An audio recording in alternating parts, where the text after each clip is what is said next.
मध्य प्रदेश में पिछड़ा वर्ग को सरकारी नौकरियों में 27% आरक्षण देने पर सभी राजनीतिक दल एकमत हैं, मगर इसके बाद भी 5 साल से मामला टलता ही जा रहा है। 2020 में कमलनाथ सरकार ने आरक्षण देने पर कानून तो बना दिया था, मगर अब भी ये मसला कहीं अटका हुआ है। सुप्रीम कोर्ट में चल रही सुनवाई के दबाव में सभी दल एक साथ भोपाल में एक टेबल पर बैठे तो जरूर, मगर क्या इससे आरक्षण की राह खुलेगी, ये बड़ा सवाल है। आरक्षण का पैंच आखिर फंसा कहाँ है, देखिए हमारी इस रिपोर्ट में। मध्य प्रदेश में शायद ही कभी आपने समाजवादी पार्टी और आम आदमी पार्टी के नेता को इस तरह बीजेपी कांग्रेस के साथ बैठे देखा हो। ये तस्वीर इस हफ्ते की सबसे खास राजनीतिक तस्वीर थी, क्योंकि मुख्यमंत्री निवास में बीजेपी कांग्रेस ही नहीं बल्कि सर्वदलीय यानी सभी दलों के नेता एक साथ बैठे थे और मुद्दा था ओबीसी आरक्षण का। बात ओबीसी आरक्षण से जुड़ी है तो भला सभी के सुर एक से होना तो लाजमी है। और एक सर्वदलीय संकल्प हमने भी पारित किया है, जिसके आधार पर ये ओबीसी आरक्षण देने के लिए एकजुटता एक फोरम पर आए और इसी में विधायिका, न्यायपालिका, कार्यपालिका सम्मिलित रहे। इसके क्रियान्वित करने के समय के प्रयास करेंगे। कोर्ट ने 3, 4, 5 तारीखों में लगातार सुप्रीम कोर्ट ने ये कहा है कि आपको किसने रोका है कानून लागू करने से, 6 साल से आप लोग क्या कर रहे थे, और अलग अलग तरह के और भी आर्ग्यूमेंट हुए हैं। ओबीसी आरक्षण का मुद्दा सुप्रीम कोर्ट तक पहुंच चुका है। 23 सितंबर 2025 से इसकी रोजाना सुनवाई होने वाली है, जो एक बड़ा कदम है। कोर्ट का सरकार से सवाल है कि जब इस मामले में कोई स्थायी रोक नहीं है, तो पिछले 6 सालों में 13% होल्ड सीटों पर भर्तियां क्यों नहीं की गई। जिस हिसाब से सभी दल एक साथ एक मुद्दे पर सहमत है, तो ऐसे में चाहे तो आज से ही 27% आरक्षण लागू हो सकता है। लेकिन क्या ये इतना सरल है? बिल्कुल नहीं। दरअसल ओबीसी को 27% आरक्षण दिलवाना इतना भी आसान नहीं है। इसमें 1992 में सुप्रीम कोर्ट में इंदिरा साहनी वर्सेस भारत सरकार का एक फैसला बड़ा पेच है, जिसके तहत आरक्षण में 50% की सीमा पहले से ही तय है। इसका मकसद है सामान्य वर्ग के लिए अवसर बचाए रखना। लेकिन इसी फैसले में एक अपवाद है, ये विशेष परिस्थितियों में लागू नहीं होता है। 27% आरक्षण देने की मांग आरक्षण की सीमा को तोड़ती है। हालांकि सुदूर क्षेत्र वाले समुदायों के लिए 50% सीमा को बदला जा सकता है, लेकिन उसके लिए ठोस डेटा जरूरी है। सरकार से सुप्रीम कोर्ट ने अब ठोस डेटा ही मांगा है, जो ये साबित करे कि ये मध्य प्रदेश में असाधारण परिस्थिति है। इसीलिए 50% की सीमा को तोड़ा जाए, और यहीं पेच फंस रहा है। इसी कारण कोर्ट में लंबे समय से मामला चल रहा है। 50% से ज़्यादा ओबीसी की आबादी है। जाति जनगणना होगी, उसमें जब सारे तथ्य सामने आ जाएंगे, अगर हमारी जनसंख्या बढ़ती है तो हमारा आरक्षण ओबीसी का बढ़ा दीजिएगा, और जनसंख्या अगर कम होती तो घटा दीजिएगा। भाई 10% जनरल को, ईडब्ल्यूएस जनरल को देने के लिए तो कोई जाति जनगणना या आर्थिक सामाजिक किसी भी प्रकार का तो सर्वे किया नहीं गया। तो ओबीसी के लिए क्यों कोई इस तरह का प्रावधान किया जाए? सबसे अच्छा ये होगा कि लोकसभा में प्रस्ताव पारित करके सर्वदलीय सभी जो पार्टी के लोग हैं वो सब सहमति, हम समझते हैं कि कोई ऐसा नहीं होगा कि जो विरोध करेगा।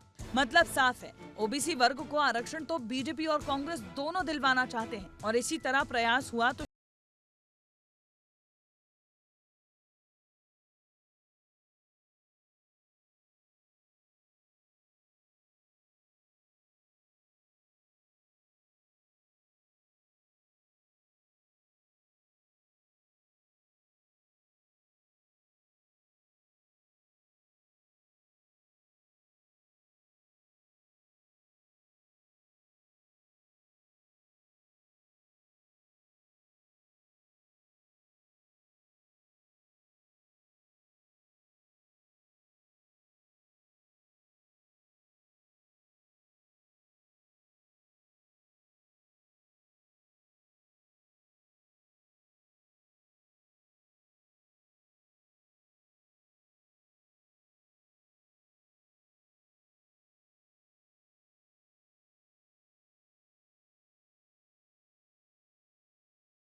कोर्ट ने कहा है कि 23 सितंबर से इस मामले पर रोजाना सुनवाई होगी, और सुनवाई में मध्य प्रदेश सरकार अपना पक्ष मुखरता से रख सके, इसीलिए गुरुवार को ये बैठक बुलाई गई थी। ब्यूरो रिपोर्ट, विस्तार न्यूज। तो आज हमारे साथ स्टूडियो में वरिष्ठ पत्रकार अजय वकील जी हैं, जिनसे इस कहानी के सभी पहलुओं पर बात करते हैं।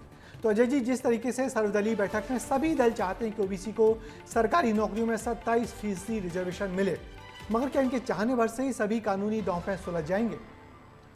देखिए, ये तो संभव नहीं है। मुख्यमंत्री डॉक्टर मोहन यादव ने सारे दलों को एक जगह बिठा करके एक प्रस्ताव पारित करा है, तो ये उनकी सफलता तो है। लेकिन सवाल ये है कि क्या इस तरह के प्रस्ताव पारित होने भर से आरक्षण मिल जाएगा क्या 27%? वो संभव नहीं है।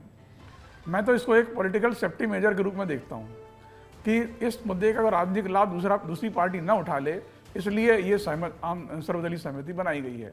लोगों को साफ साफ मालूम है कि जब तक सरकार कोई ठोस आंकड़े सुप्रीम कोर्ट में प्रस्तुत नहीं करती है कि मध्य प्रदेश में ओबीसी की जनसंख्या कितनी है, तो तब तक तो कोई फैसला इसमें सकारात्मक होने की संभावना मुझे नहीं लगती है। क्योंकि अभी जाति जनगणना होने वाली है अगले साल, उसके बाद जो आंकड़े आएंगे उसके बाद तय हुआ कि वास्तव में ओबीसी की संख्या हर प्रदेश में, जिसमें मध्य प्रदेश भी शामिल है, कितनी है। उसके आधार पर अगर राज्य सरकार कोर्ट में जाएगी वो आंकड़े लेकर के, तो हो सकता है कि फिर ये संभव हो पाएगा। अभी तो स्थिति यह है कि अगर एक उदाहरण तमिलनाडु का दिया जाता है कि साहब वहाँ 69% लागू है, तो वो एक एक्सेप्शनल केस है। संविधान की अनुसूची 9वें अनुच्छेद में जो है उसको शामिल किया गया था और उसमें विशेष प्रकरण मान करके उसको मंजूरी दी गई थी। लेकिन अब वो भी कहते हैं कि वो भी सुप्रीम कोर्ट ने कहा कि उस पर भी हम समीक्षा कर सकते हैं। तो अब सवाल है कि कोई ऐसा बिंदु नहीं रहेगा जिसका सुप्रीम कोर्ट समीक्षा इसकी नहीं कर सकती है। तब सवाल है कि ये केवल कह देने भर से या कोई एफिडेविट लेकर के और वापस दे करके वापस लेने भर से तो नहीं होने वाला नहीं है। तो क्या आपको लगता है सारी जो लड़ाई है श्रेय पाने की लड़ाई लड़ी जा रही है? हाँ, निश्चित रूप से श्रेय पाने की और श्रेय लेने न देने की। हाँ, श्रेय लेने न देने की। दरअसल क्या, सर्वदलीय एकता भी दो कारणों से होती है, एक सकारात्मक होती है और एक नकारात्मक भी होती है। सकारात्मक सर्वदलीय एकता इस रूप में मान सकते हैं कि कोई राष्ट्रीय मुद्दा है जिसमें राष्ट्र की सुरक्षा या राष्ट्र का हित जुड़ा हुआ था, सारी पार्टियां एक होती हैं। लेकिन बाकी सारे मुद्दे जो ऐसे हैं जिसमें राजनीतिक श्रेय की लड़ाइयाँ जिसके अंदर होती हैं, वो ये वाला मुद्दा है। और इसमें यह है कि बीजेपी इस बहुत सावधानी से ये तक काट चल रही है कि अगर इसमें असफल हुए तो कहीं कांग्रेस का मुद्दा ना बना दे।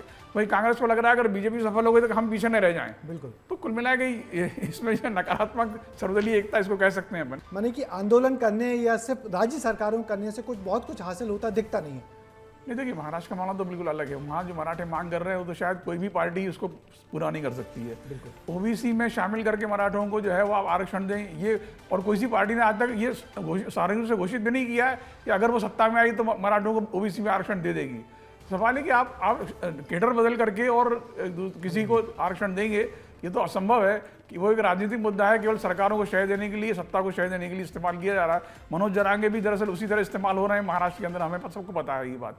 हाँ। तो 10% आरक्षण तो मिला हुआ, लेकिन फिर भी उनको ये चाहिए कि नहीं साहब हमको उसमें ओबीसी में शामिल किया जाए, फिर आरक्षण दिया जाए।